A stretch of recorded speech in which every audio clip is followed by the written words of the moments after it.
साल के अंत में होने वाले बिहार विधानसभा चुनाव के लिए हर पार्टी ने कमर कस ली है। जहां एक तरफ एनडीए ब्लॉक में 5 पार्टियां शामिल होकर चुनावी हुंकार भर रही है, तो दूसरी तरफ इंडिया ब्लॉक या यूं कहें महागठबंधन में जो तेजस्वी यादव के नेतृत्व में पार्टियां नजर आ रही हैं, वो मजबूती का संदेश दे रही है। लेकिन इन सब के बीच कई ऐसे चेहरे रहने वाले हैं जो तीसरे मौके की तलाश में होंगे, तीसरे विकल्प की तलाश में होंगे। कई विधायक जिनकी टिकटें कटेंगी, कई ऐसे प्रत्याशी जिनको उम्मीद है कि वो आगे आएंगे, लेकिन अंतिम समय में उनको बड़ा झटका लगेगा। लेकिन क्या उनके लिए एक बड़ी संजीवनी बनेगी मायावती और ओवैसी का गठबंधन? पिछली बार बना था grand democratic secular front, GDSF नाम दिया गया था इस गठबंधन को, लेकिन मायावती इस बार अकेले चुनावी मैदान में है। उनका फैसला है कि वो एकला चलो की रणनीति अपनाएंगे। वहीं दूसरी तरफ ओवैसी कुछ बड़ी पार्टी की तरफ इशारा कर रहे हैं कि वह उनका साथ दें या साथ लें, ताकि उनकी पार्टी के भी कुछ विधायक जीते तो उनके पास बने रहें। क्योंकि पिछली बार हमने देखा था कि 20 सीटों पर लड़ी ओवैसी की पार्टी 5 सीट जीत गई थी, लेकिन उसके बाद कई विधायकों ने पाला बदल कर दिया। तो इसीलिए इस बार अपने आप को मजबूती देने के लिए और उन विधायकों की सुरक्षा के लिए उस गठबंधन में जाना चाहते हैं जहां पर उन्हें एक कहीं ना कहीं सहूलियत मिले। इसी मुद्दे पर चर्चा करेंगे। हमारे साथ हमारे खास सहयोगी सिराज मौजूद हैं, जो लगातार ओवैसी को लेकर चर्चा आपसे कर रहे हैं। हर शाम आपके सामने रिपोर्ट प्रस्तुत कर रहे हैं कि ओवैसी का क्या कदम रहेगा, क्योंकि नजरअंदाज ओवैसी को भी नहीं किया जा सकता, नजरअंदाज मायावती को भी नहीं। पिछली बार इन दोनों ने ही करीब 11 लाख से अधिक वोट निकाल लिए थे, लेकिन मायावती ने ओवैसी के साथ गठबंधन क्यों तोड़ दिया, फिर उसके बाद इस चुनाव में अकेले क्यों उतर रही हैं? ऐसे कई सारे सवाल हैं। और क्या मायावती और ओवैसी एक साथ आएंगे? क्योंकि हम देख रहे हैं पिछले कई चुनाव, राजस्थान, मध्य प्रदेश या फिर लोकसभा चुनाव की बात करें, बसपा अकेले उतर रही है, वोट परसेंटेज घट रहा है, सीटें घट रही हैं। उनके लिए एक सरदर्दी बना है कि कहीं उनकी पार्टी का, राष्ट्रीय पार्टी का टैग न छिन जाए उसे। इसी मुद्दे पर चर्चा करते हैं। तो सिराज, सीधा यहाँ पर जैसा कि आप देख रहे हैं जी कि तेजस्वी के सामने ओवैसी थोड़े बेबस नजर आए कि आप हमें गठबंधन में शामिल कर लीजिए, लेकिन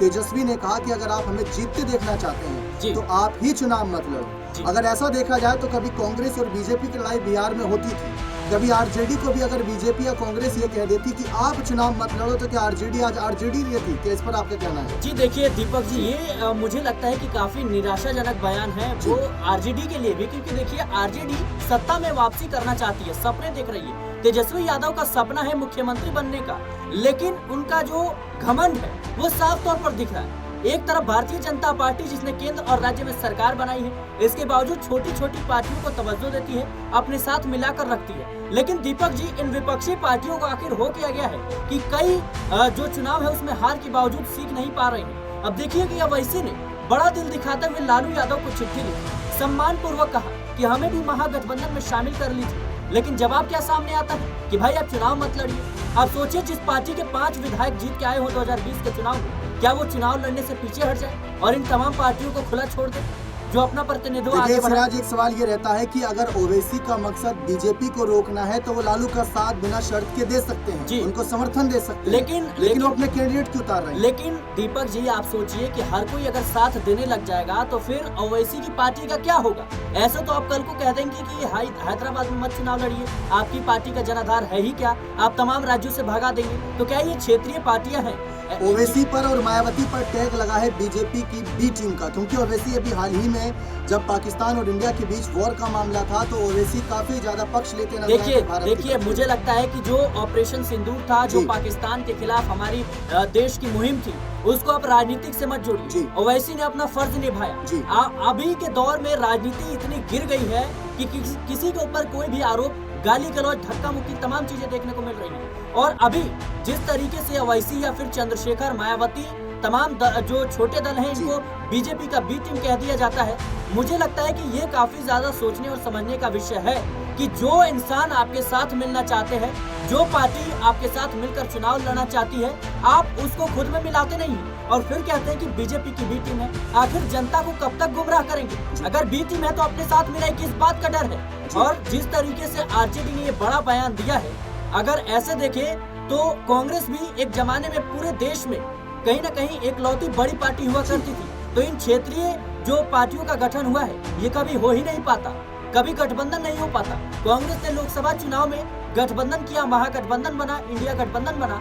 लेकिन सिराज एक सवाल रहेगा कि ओवैसी लालू के पास गए लेकिन मायावती का जिक्र क्यों नहीं करा, क्योंकि पिछली बार जैसा कि आपने कहा 20 में से 5 विधायक जीते थे, वो मायावती की बदौलत हुआ था, क्योंकि दलित वोट बैंक जो है काफी हद तक ट्रांसफर हुआ था। देखिए दीपक जी, बहुत ही महत्वपूर्ण सवाल पूछा आपने, क्योंकि देखिए अभी जो चीजें हैं वो काफी ज्यादा खुलकर सामने आने लगी है कि चंद्रशेखर और ओवैसी के गठबंधन की बात चल रही है और चंद्रशेखर से मायावती का 36 का आंकड़ा हमें देखने को मिलता है। लेकिन खबर ये भी है कि अंदर ही अंदर ओवैसी जो है वो तमाम पार्टियों को जोड़ने का मुहिम छेड़ रखे हैं। उनका मानना है कि जिस तरीके से आरजेडी ने उनका अपमान किया है, उनकी चिट्ठी का जवाब नहीं दिया, लालू यादव हो या फिर तेजस्वी यादव हो, राहुल गांधी हो, इसका बदला वो नहीं कर रहेंगे। और चंद्रशेखर आजाद हो, मायावती हो या फिर असदुद्दीन ओवैसी की पार्टी हो, ये तमाम जो पार्टियां हैं एक साथ मिलकर बैठकर तय होगा।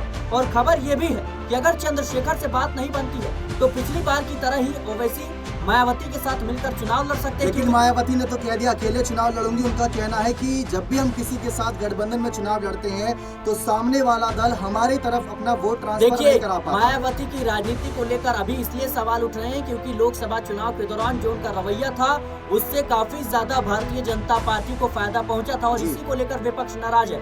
लेकिन ये मामला अलग है, ये विधानसभा चुनाव की बात है। और देखिए मायावती ने कोई तीर नहीं मार लिया है। बीते कई विधानसभा चुनाव में आप देखेंगे कि बीएसपी पार्टी को लगातार कहीं न कहीं उनके जनाधार में गिरावट देखने को मिल रही है। लोकसभा चुनाव में 400 से ज्यादा सीटों पर चुनाव लड़ने के बावजूद एक भी सीट हाथ नहीं लगता। दीपक जी, इसको सोचने और समझने का विषय है। एक युवा जो उनका भतीजा है आकाश आनंद, वो पार्टी उठाने का प्रयास करते हैं लेकिन उनको पार्टी से बाहर कर दिया जाता है, फिर उनको पार्टी में ले लिया जाता है, फिर जिम्मेदारी दे दी जाती है। तो बीएसपी में इस वक्त जिस तरीके से कई उलटफेर देखने को मिल रहे हैं, ये मायावती की राजनीति पर कहीं न कहीं कई सवाल खड़े करते हैं। और आप देखिए कि लोकसभा चुनाव में मायावती ने कहा अकेले चुनाव लड़ेंगे, लेकिन उन्होंने बीआरएस के साथ दक्षिण में गठबंधन किया। तो मुझे लगता है कि ये तमाम चीजें हैं जिसको स्थिति को देखते हुए मायावती जल्द ही फैसला कर सकती है। तो ये मायावती का क्या गलत डिसीजन फिर से साबित होगा? क्या ये वोट काटने की राजनीति है या वोट बढ़ाने की राजनीति? देखिए मुझे लगता है कि अभी का जो सिलसिला है, जो दौर देखने को मिल रहा है, इसमें कहीं न कहीं कांग्रेस बनाम बीजेपी का ही साफ तौर पर देखने को मिल रहा है। इसमें किसी विशेष पार्टी का कोई स्थान नहीं दिखता है मुझे।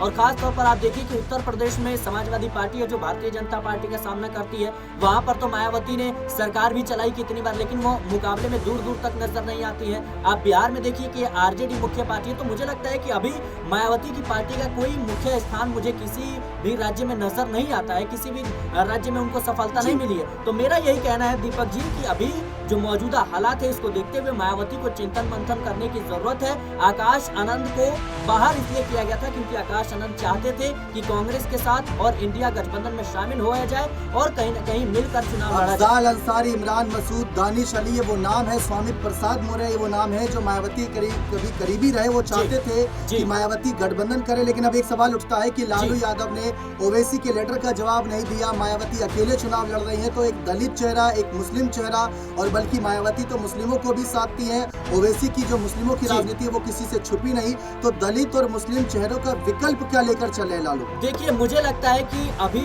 वक्त संशोधन बिल का मुद्दा जिस तरीके से गरमाया हुआ है, तेजस्वी यादव और लालू यादव को लगता है कि अगर हमने मुस्लिमों का समर्थन कर दिया इस पूरे मुद्दे को लेकर तो हमें जरूर मुस्लिम समर्थन करेंगे। लेकिन मुझे लगता है कि आप किसी कह सकते हैं कि समुदाय के प्रतिनिधित्व की बात करते हैं, लेकिन जब उनके समाज से एक नेता आता है तो आप उसको समर्थन नहीं देते, सपोर्ट नहीं करते हैं। तो मुझे लगता है चिंतन मंथन करने की जरूरत है, सिर्फ बोलने से कुछ नहीं होगा। और कहीं ना कहीं देखा जाए कह सकते हैं दीपक जी, तो ओवैसी भी अब काफी ज्यादा हद तक जो उनकी एक इमेज थी कि वो कहीं ना कहीं सिर्फ मुस्लिमों के लीडर हैं, उससे अब वो उभर चुके हैं। क्योंकि ऑपरेशन सिंदूर के दौरान जिस तरीके से उनकी भूमिका रही थी, अगर सबसे ज्यादा कोई मुखर चेहरा था जिसने पाकिस्तान का खुलकर विरोध किया तो ओवैसी थे। अखिलेश यादव हो, आरजेडी के तेजस्वी यादव हो, राहुल गांधी हो, इन लोगों ने भी सवाल उठाया, लेकिन कोई खुलकर बोला जिसकी तारीफ भारतीय जनता पार्टी ने भी की तो वो नाम असदुद्दीन ओवैसी था। इस बात को बिल्कुल भी नकारा नहीं जा सकता। और आप देखेंगे कि इस चुनाव में, बिहार चुनाव में कई जो हिंदू लोग हैं, उनका भी, हिंदू जो जनता है उनका भी समर्थन मिलेगा। और ये बात मैं हवाई नहीं कह रहा हूँ, क्योंकि ओवैसी के छवि में काफी ज्यादा सुधार देखने को मिला है। और लेकिन सिराज एक सवाल उठता है कि अगर ओवैसी और मायावती जैसे बड़े दलों को भी अगर आरजेडी महागठबंधन में जगह देने लगी तो सीट बंटवारे का क्या यहाँ पर स्ट्रक्चर होगा? क्योंकि पहले हम देख रहे हैं आरजेडी है, कांग्रेस है, मुकेश सैनी की वीआईपी है, पशुपति पारस की पार्टी को भी एंट्री मिल रही है, हेमंत सोरेन की जेएमएम भी है, दूसरी तरफ वाम दल के 3 बड़े साथी भी हैं जो 40 सीटों तक दावा कर रहे हैं और 243 सीट है टोटल। इसमें 150 पर तो आरजेडी लड़ना चाहती है अकेले। देखिए दीपक जी, मैं यही कहूंगा कि आप कितने सालों से तो विपक्ष में बैठे हैं, नीतीश कुमार से आपकी बात बन नहीं रही है, आप 20 सालों से सत्ता से बाहर हैं, तो ऐसे में अगर आप ये ख्वाब देख रहे हैं कि अकेले में नैया पार लगा लूंगा, तो मुझे लगता है ये नामुमकिन सी बात है। अभी का जो दौर है, भारतीय जनता पार्टी और एनडीए का इतना ज्यादा कह सकते हैं कि जो जनधार है वो बढ़ गया है, इतना ज्यादा प्रभाव बढ़ गया है कि इन तमाम दलों को साथ लेकर चलना पड़ेगा और ये बात तो उन्हें हार के बावजूद सीखनी चाहिए। आप देखिए कि गुजरात में किस तरीके से हुआ, मध्य प्रदेश, छत्तीसगढ़, यहाँ तक कि राजस्थान, हरियाणा, दिल्ली, कई उदाहरण है जिससे सीखने की जरूरत है। आप झारखंड का उदाहरण ले लीजिए, किस तरीके से आरजेडी को 2 सीटें मात्र दी जाती है, 2 से 3 सीटें दी जाती है, कांग्रेस को कुछ सीटें दी जाती है और हेमंत सोरेन अपना कह सकते हैं जीत के फिर से मुख्यमंत्री की कुर्सी पर बैठ गए। लेकिन ये जो दल है ये समझते हैं कि हम अकेले ही कह सकते हैं कि सत्ता का भोग भोगे, तो ऐसा होने वाला नहीं है और कहीं ना कहीं ये बात समझने की जरूरत है। देखिए अरविंद केजरीवाल पहली बार, आखिरी सवाल रहेगा कि ओवैसी की आपने तारीफ करी, कहा कि ऑपरेशन सिंदूर के बाद सबसे मुखर होकर सामने आए और काफी हिंदू वोटर भी उनको पक्ष ले सकते हैं, तो मेरा ये सवाल है कि जिस तरीके से अरविंद केजरीवाल सभी सीटों पर अकेले लड़ेंगे, मायावती अकेले लड़ेंगी, प्रशांत किशोर अकेले लड़ेंगे, तो ओवैसी क्यों लालू का साथ चाहते हैं? देखिए ओवैसी इसलिए चाहते हैं क्योंकि पिछली बार उनके जो